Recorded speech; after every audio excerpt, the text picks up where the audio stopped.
Good evening and welcome to El Oso Fumar Takes. I'm your host, Barry Duplessis, as always, and this is our 43rd take, if you can believe it or not. We are so excited to have you live from the Casa Cueva studios of Euless, Texas. Once again, I'm your host, Barry Duplessis, and this is our 43rd take. And I'm so excited to have this week's guest on. It's going to be a fantastic show. Really excited to talk to this gentleman. And really explore something really interesting. So this is a take that I think that is a story that we may sound familiar, but it's completely different. And without further ado, I'd like to welcome in Mr. Reinier Lorenzo of HVC Cigars. Reinier, how are you doing tonight? I'm doing great. Thanks for having me on the show tonight. Oh, it's certainly my pleasure, Reinier. Certainly my pleasure. I've been it's so awesome to actually have you on. I've been a fan of your cigars for a long time, and they're some of the most really truly unique cigars out there. You know, there's a lot of that word gets thrown around a lot, but I think that there is a lot of familiarity, like your story. I'm kind of teasing here. Like your story, there's a lot of familiarity to the cigar, but there's something very unique to each and every single one of the cigars that you make. And I'm actually smoking the HVC Cerro, the original, not the Maduro. You recently released the Maduro line, yeah. And the Cerro is actually named for the neighborhood that you grew up in Havana, Cuba, the El Cerro neighborhood. Yes, you're right. For most people who don't know, you grew up in Havana, and now you grew up in Havana post-embargo. Yes, correct. So what's really interesting about this is that, you know, the story that we're familiar of hearing, you know, the Fuente, Padron, Plasencia, all these legendary families, they were unfortunately forced to leave just after the embargo or just before, depending on the family and everything. But Reinier, as I recently found out, you're actually younger than me. So you actually grew up in post-embargo Cuba in the 80s, the 90s, and everything in the El Cerro neighborhood in Havana. So if you could, for the benefit of our listeners and viewers, could you tell us a little bit about what it was like to grow up in Cuba in the 80s and 90s? I mean, I'm born in 1984, and I grew up in Havana, and it was great. Havana to me is a special place, unique city. People are really happy, really familiar with you. It was great, a wonderful time. But at the same time, you have the socially communist part. They don't have nothing to do with what we do here today. And that was quite of the part that, you grew up there, happy, families there, everything is fine. But at some point, you want to do a little more. And you don't have that opportunity there. So simple as that. So what did your parents do for a living? What were they? Yes, my family was there. My mom actually was a principal at school for over 40 years. Oh, wow. Okay. Yes, and my sister and my brother were doctors there. Oh, wow. Okay. Yeah, and actually I went to medical school for 1 year there in Havana because remember I left Cuba in 2008. So and I was in medical school in 2007. I went just for 1 year. Okay. Wow, that's so okay. So you were going to follow in your siblings' footsteps and become a doctor. You go into medical school. What was the epiphany? What was the moment that you were like, this isn't for me? No, it's not that you even know that I welcome here. So my family was living here in the U.S. already. Okay. I don't know if you don't know. It's called between U.S. government and Cuban. It's called familial unification. Mm-hmm. Like if your family are American citizens, they allow you to come over without problem. So that's how they did it. So they give me a call. They say, hey, you got to decide. I mean, if you want it, you can stay there or you can come here and join us. And that's basically what happened. Just I left there in 2008 without problem. Everything was fine. Fantastic. So that's a lot, a lot different than, the stories that we hear about, people leaving in the 60s, the late 50s, the 60s, and even into the 70s. being a little bit easier for you. What was it like to? So when you first got to the United States, were you planning on going to medical school here, or was that dream kind of No, was that all in the past? actually, when I came here, I moved to Wisconsin, and I was living there for 7 years. You know, I am a Packers fan. Go Packers! They're my team, man. So Yeah, I am a big Packers fan too because I was living there for 7 years, and I was working there for a genetics company. interesting. Okay. So What because were you actually, doing? Were you doing research for we them, selling? What yes, were you doing? no, in the end, I was doing research, but in the beginning, we were doing separate X and Y's with the sperms of the bulls there. It's a huge company. It's called Sensing Technology. They are the only company in the world that can do that. Yeah. Wow. So not only do I have tremendous amount of respect for you for what you do here, now I have to respect you because you're like 20 times smarter than me. So that's fantastic. No, it's not So like that. So that's I, really interesting. I mean, so okay, so you're working in genetics, you're working in a lab, you've got you got this medical background, albeit just 1 year in medical school, but you've got this great scientific background. Like, so what was the moment, man? How did HVC no, come to pass? that was all about my family. You know, even my family, I always saw people, like I'm Cuban, and people always, when I travel all around the United States, people see my family was in the cigar business. No, my family never in Cuba, we were in the cigar business. So we were in the cigar business here in the US. So my family has been working for Casa Fernandez for Aganorsa Leaf for almost 20 years now. Okay. So that's how really I get involved in the tobacco business. So I remember in the end of 2009, Eduardo Fernandez, the owner of Aganorsa Leaf, he invited me actually to go to Nicaragua and show me all the stuff that he have over there, the cows, the pigs, and also the tobacco. And when he was explaining me every step of the tobacco, I just fell in love with it. And that was, I say, in the end of 2009 and the beginning of 2011, that's when I started HVC. But at Right. the same time, I was working for the genetics company, right? Because I quit 3 years ago. That's when I really started doing full time the HVC 3 years ago. So Before I between was, you, yeah, go ahead. I'm sorry, go ahead. Finish. Go ahead. because before I was doing my full time job, and HBC was quite my part time job. And my time off, I was visiting cigar shops in Chicago, Wisconsin, Indiana, even fly here to Miami, see a couple of people down here in Miami and Texas as well. Hmm. And then at some point, the business was growing. Tobacco speak from themselves. So great tobacco, great blends. And I say, you know what? This is what I want to do. And let's start doing this full time. So when did you go full And time again? 2015? 15. Yes. 2015. So 15. that was Yes. the year we started carrying your cigars at the local retail shop that I work here in Texas. So Mm-hmm. at Michael's Tobacco, we started carrying your stuff in 2015. And I got it. What's it's so funny just hearing your story and the where you were still you were still working part time for the genetics company. I said between No, you and working full time working full time. So this was your for the part time genetics job. company. Yes. Wow.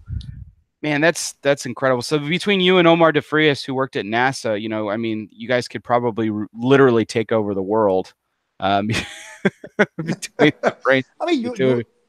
I remember when I was a little kid back there in Havana, I always wanted, how do you say, I don't know how do you say the word right, entrepreneur? Entrepreneur, yeah, no, that's yeah. Entrepreneur, yes. I got that dream, so always I wanted to do quite something different, unique, and now I'm living the dream.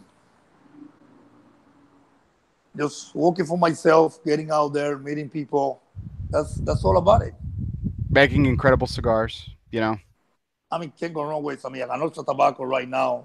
Me personally, is the best tobacco right there growing there in Nicaragua. That's my quite personal opinion. The tobacco this guy is growing right now is quite unique, and the blends we put in together is unbelievable. It's really it's really interesting the trends that we see in this that we see in this business, from time to time, different. And I was talking last week with Mo Mali of Patina Cigars, and he was saying how when he was originally getting together with Mabacho to create his brand. He didn't want to create anything trendy, and I thought that was a really good point. And what's really interesting about the trend right now is that there are a lot of good brand owners, CEOs, and founders of companies that are really getting hands on with their blends. The brand there are, don't get me wrong, there's still great brand owners out there that really aren't terribly involved with the blending and stuff like that, but a lot more and more we're seeing brand owners and people getting their hands dirty, so to speak, and really I mean, getting in with the tobacco and everything. I think if you are really passionate about it, what you do, think about like for a moment, just forget about cigars right now. Think about if you have a restaurant or if you have other business, you have to be really involved if you're really loving what you're doing. And that's what we're doing right now. I mean, we really love what we're doing. We're passionate about it. That's why we out there. I mean, I'm traveling to Nicaragua every almost 2, 3 months out there, see the tobacco in the fields, see the real guys at La Galera. So it's a really personal sense. Right. So you've got the history with Casa Fernandez or Aganorsa Leaf. Your family's been involved with them for a couple of decades, so that was obviously the entrance, the relationship with Eduardo, and everything really kind of got you in the door and everything. But if you could narrow it down to one thing, what is it about your relationship with them that really defines what HVC Cigars is about? I mean, it's I think it's really about personal my history, and it's about personal what I can bring something different from everybody else in the business. Because I mean, they make great cigar for illusions. They make great cigar for work. They make cigar for Melillo. Me personal, I put in a little different touch, even in different blends. Every time we came out with something new over there, because it's unbelievable. Sometimes people don't have idea how many blends you can create with the Oh my same gosh. tobacco. Yeah. It's unbelievable. I mean, you can put it Leslie Hero, a little more of the Viso, put it this Seco. Even you switch from farms to farms. Even the tobacco from years to years is Yes. completely different. So sometimes people think like, no, how can we adjust the blend to be consistent every year? But remember, the climate can change, and you Hmm. can have the different harvests every year. So that's how you get really involved in the process, and you can put your personal touch. And the other thing is your palate. Some people sometimes they remember you have a unique palate, Hmm. right? And myself, I think I have a quite unique palate as well, because it's like when I say this too many times in every cigar shop that I visit around United States, and I always talk to people like, sometimes I think I'm wrong because I don't blame for people. I blame for myself. But I think that allows you, I think that kind of goes into what I was saying, that allows you to create a cigar that is familiar in certain facets, but just just that one little thing, like you said, just take out a little bit hero, put in some more viso, or changing a wrapper and adding it as a binder or something like that. Just that one little tweak, that one little change that makes it perfect for you is what truly makes it a unique cigar. And And, and, go ahead, and the please. other and the other thing, usually I always looking for something to satisfy my palate. Even the great tobacco that Aganorsa Leaf growing, and you always want to have something different. Like I always think about, we have in the business like 7 years almost already. We start from 2011, and look at how many lines we have. We are Right. not that crazy company that we have thousands and like that. That's not us. Every time I want to make sure I put a cigar out there, has to be completely different from what I have in my portfolio, right? Right. So, for No. example, you see the Cerro one that you're smoking. It's a Corojo 99 right there while you're smoking the wrapper. And it's a really fine combination between Esteli and Jalapa.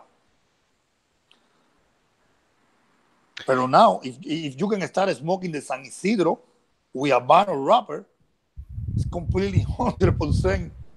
Even you got almost 75 or 80% of the tobacco from Aganorsa because the other part takes to the wrapper.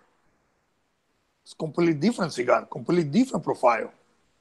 So as you're well aware of, Rainier, we do this picks of the month program at the retail shop that I work at, and each staff member selects their a cigar, their pick of the month, and we talk about it and everything. And I told you this the last time we met, but I love to share with everybody. So the San Isidro, your blend, has by far been selected as a pick of the month by several staff people over the course of the year. So we're going into our third year of the picks of the month program, and by far. I'm not going to tell the number because I think it's rather embarrassing, the difference between first and second place. But the San Isidro has been selected more times than any other cigar in our shop, and I think that's a testament to the uniqueness of the blend and how it, but how really fantastic it is, because it is not only it not only satisfies a diverse group of staff members at a shop, but it satisfies it to the degree that they're willing to put their name behind it as saying, "Hey, this is a cigar you have to check out if you haven't checked it out before." Um, and it's really one of those terrific blends. Speaking of different blends, now this is something really exciting that you came out with at this year's IPCPR trade show. So you are releasing a Connecticut broadleaf cigar, for Connecticut broadleaf wrap cigar. Now, this isn't crazy, and it's not outlandish. A lot of companies have Connecticut broadleaf, except for there's one small distinction. HVC cigars, which are made at Aganorsa Leaf in Nicaragua. Aganorsa Leaf has never, that's a big word, never produced, at least for the market, has never produced for a market a Connecticut broadleaf wrap cigar, and they're doing it for you. So what? I mean, so how does that make you feel? Like what's like? It's got to be pretty. Actually, awesome. That was something that was in the back of my mind for probably more than 2 years. I said I want to come out with a Connecticut broadleaf. There's a lot of people out there that like Connecticut broadleaf.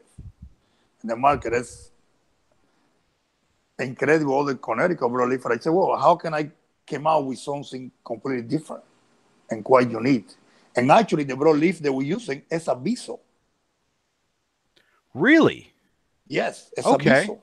It's a Viso wrapper, Connecticut broadleaf. And the other thing, I can't wait for the cigar to hit the market. I'm really excited about the project. It's only 500 boxes. It's only 500 boxes. Yeah, it's a limited run. I know it's a limited run. It's a limited run. 2 sizes in the same box. We got Cerro Robusto, and we have Toro. And the other things, the cigar is not heavy at all.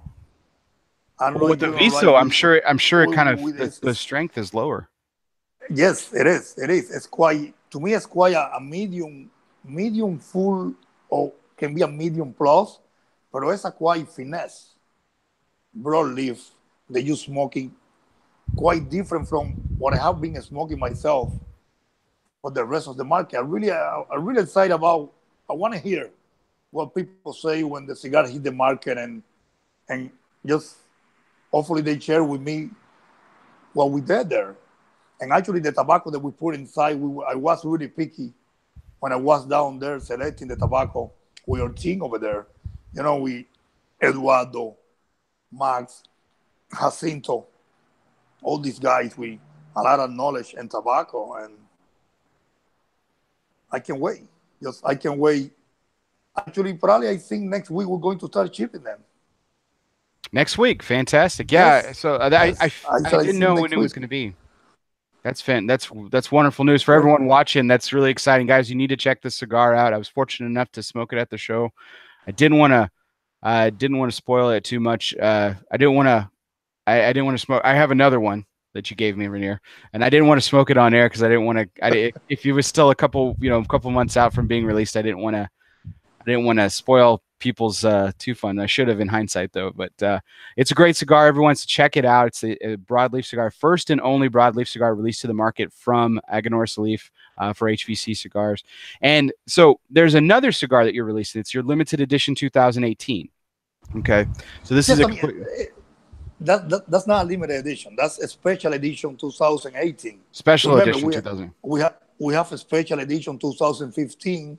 That's Maduro San Andres, right? Right, right. That's Yes, a regular production. Sometimes people get confused between limited edition and special edition, okay, okay, right? So right. why special edition? Because we use tobacco from two farms, one Okay. in Jalapa and one in Esteli.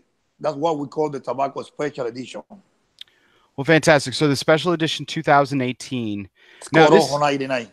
yes. So this cigar, this cigar has got a very special designation, and I told you this at the show when we met up at your booth, and this is some high praise, man. This is some high praise. The owner of the cigar shop that I work for, Mike Peacock, Michael's Tobacco of Euless, he said that is probably the best cigar he's ever smoked. He smoked it, and that was his reaction. I was really surprised. He come to my booth at the show and he say, Lorenzo, best cigar I have smoked so far here at the show. This is incredible. And he surprised me, because he's not that guy. No, he's not. What I mean? He's not that guy. He's the guy quiet, always talk what he say, and he don't say that kind of words. And I take for granted when it comes from him. So I say, oh, wow, thank you so much. I appreciate it a lot. No, when this guy tells you you have a good cigar, like you do backflips. Like when he says, "Hey, that's a good cigar," you do backflips because that just like to everyone else that's going to blow away. He's a very incredibly dignified man with incredible reserve, and just a man of few words, and that's all it takes. He's just one of those gentlemen. I love working for him. He's a fantastic guy, really well respected in the industry as a retailer. He was on the IPCPR board. And he's also got a great palate too. And so if he tells you you have a good cigar, it's pretty awesome. When he tells you that's the best cigar of the show, I mean that's pretty awesome, man. I mean that's a compliment on top of that is a huge compliment on top of a compliment. And so so tell us a little bit about that project. You said it's tobacco from two different farms. That project actually started in 2015 because I say like every 3 years we will release a special edition one, right? Okay. So we got one with the Maduro and we got one with the Corona 2018. So this one haven't hit the market yet, right? So we got same size that we have in the 2015. There's Toro, Corona, and Toro Gordo. And the next one will be in 2021. Wonderful. Can't wait to see that one too. That will be the next one. And this one I'm really excited because it's like, actually, the cigar is quite medium full body for the Corojo line that we have. So medium full body cigar, quite like, not really, you see like sometimes you feel like the spicy one in your mouth. Mm-hmm. This one is a little more mellow. Okay. I would like to say like that, more mellow. Got sweetness into a lot of sweetness to it. Actually, I don't know if you know that, not for sure you smoke HVC, it's like, me personally, like really looking for sweetness in the cigars. I noticed something that satisfies, like in my blends, I'm looking for sweetness. It's something that goes with my palate. I do notice quite a bit of sweetness in some of your cigars. In particular, like the Cerro lines, both the Maduro and the original release. I really pick up a really nice citrus note in both cigars. Now, it's much more subdued in the Maduro, obviously, because of the more robust leaf, but it's a touch, and it's really, to me, it really adds balance to the cigar, and that gives it that kind of that unique flavor and everything. So it's interesting about the Cerro, Reinier.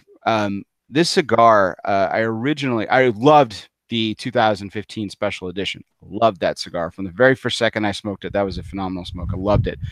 This cigar actually took me a little bit. It kind of grew on me, and I smoked it the first time, and it's like, okay, smoked it again, and then I was like, there's something there. And so I smoked it a third, and I normally, after a third cigar, I'm usually able to tell if I like the cigar, what I like about it, you know, I can, kind of wax philosophical about it. But it took me about fourth or fifth cigar of the Cerro to really pinpoint what I was really enjoying about it. I knew I liked it from the second one, and I was trying to find what I was really liking about it. And it took me about to the fifth Cerro that I ever smoked to really kind of pinpoint what I really like about it. And it was that kind of that balance that I was talking about. And what's and that's what I'm talking about with the uniqueness of your cigars is it has a lot of familiarity to them. And I'm not trying to beat a dead horse by saying the same thing over and over again, but there are familiar components to it. Like people will light up your cigar and they'll be like, I remember that from, X or Y, or I remember that from a cigar I had a couple weeks ago and something else. But then something else hits them and it's completely different, taking it in a completely different direction, which makes it truly unique. And it's they're phenomenal, man. They're absolutely phenomenal. Yeah, and actually, the HVC Cerro was the first time we got Reinier Cigar Aficionado a couple months ago. That had been really exciting for you. I mean, there I've heard brand owners tell me everything from, oh, it's not that big of a deal, to, oh, it's a great big deal. What was your reaction when you got a rating in Cigar Aficionado? Yeah, actually, I was really excited. I think I was in Nicaragua by the time, and Terrence from Aganorsa Leaf, he sent me a text and say, "Hey, do you see?" And the cigar first came and cigar inside it. Say, "Hey, you see the Cerro lines out there?" I say, oh, "What do you mean the Cerro lines out there?" I say, "Oh no, let me check." And they give you the night, and I was actually really happy about it. Yeah, it's out there first time for a small company like us to be out there. Yeah, it was great. And actually, the cigar came in the next magazine down there, and wow, surprised me a lot. I mean, that was really exciting for me. Anytime that a boutique line or a smaller line that I'm familiar with kind of gets a rating, it's exciting for me. And like I said, I've heard so many. I've heard so many different reactions from people, like, oh, it's not that big of a deal, to like, oh my God, it's it's like Christmas or whatever. So I like hearing people's reaction to it. So you were down in Nicaragua, and Terrence told you about it. That's really fantastic. Um, but what if on a regular day, as you're on any given day or anything, what's the HVC that you start your day off with? I mean, that really depends on what kind of move I am for. Like, believe or not, can be anyone. Like, I can say, like, I can go, for example, right now I am smoking a Rosa 520 Favoritos. The last one that we did, the last limited edition with the La Rosa. Mm-hmm. That's a cigar that I can enjoy any time of the day. I can smoke in the morning, smoking right now here, and it's almost 11 o'clock. And even the pan caliente as well. The pan caliente, I can wake up and go for the pan caliente. Yeah, that really depends on what kind of move I am. Pan Caliente is such a fantastic little, like, I use it like it's a coffee break cigar for me. I think it's fantastic, um, for just like with a quick cup of coffee and everything. Really, really fantastic blend that you do.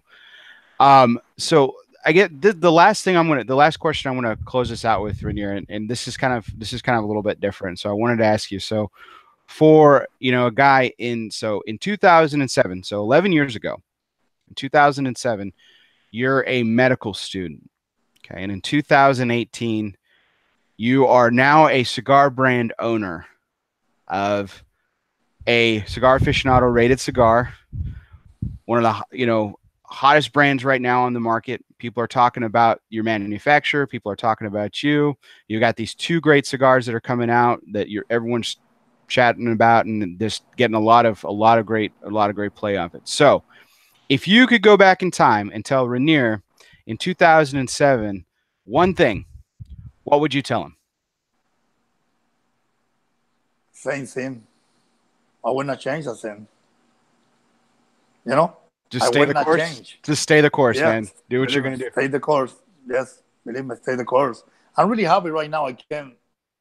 Yeah, I'm really happy. What actually tomorrow morning I gotta wake up like 4 in the morning, go to Chicago.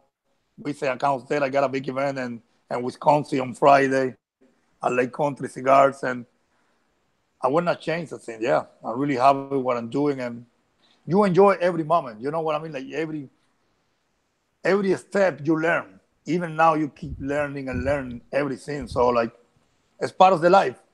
I want to change that then. That's fantastic. You know, I you Even know what I like like about that question? Go ahead. this is Go ahead. funny because right now, like you talk about that one. I'm living in Miami now, and I tell people, hey, I am a Packers fan, and they say, what do you mean you're a Packers fan? I say, yes. I was living in Wisconsin for 7 years.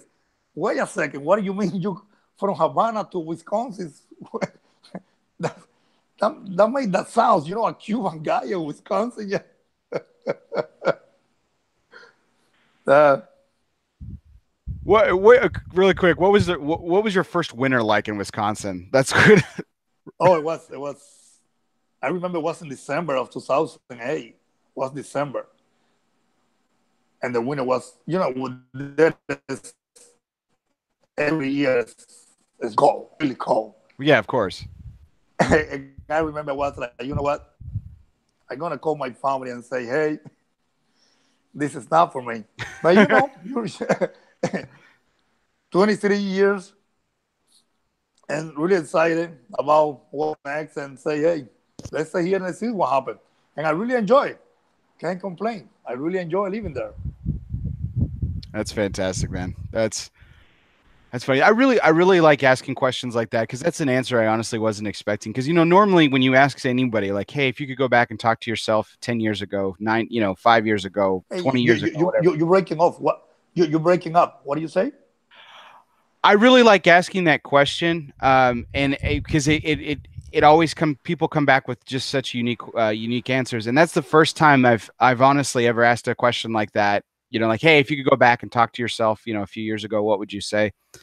That anyone's ever told me, stay the course. I wouldn't change a thing. I love Yeah. that's really awesome, and Yeah.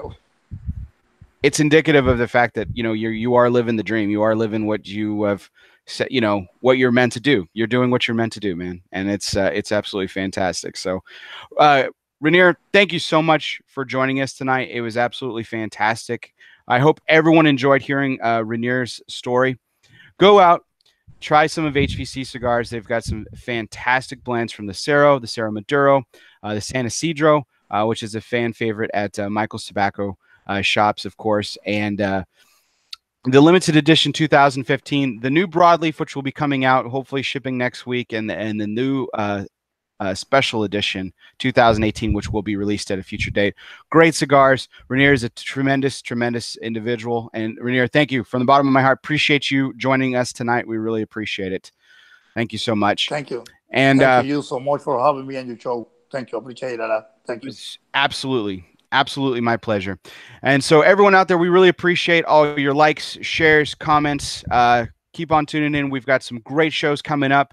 I'm actually going to be doing a drawing this week. I've got a couple of contest winners to announce. We'll talk about that later this week. So really excited about our upcoming episodes, including next week. We'll be doing a special edition of Elo's Fumar Takes. We'll be breaking off from cigars. We'll be talking NFL preview. So we'll be talking about Reinier and Mize Packers.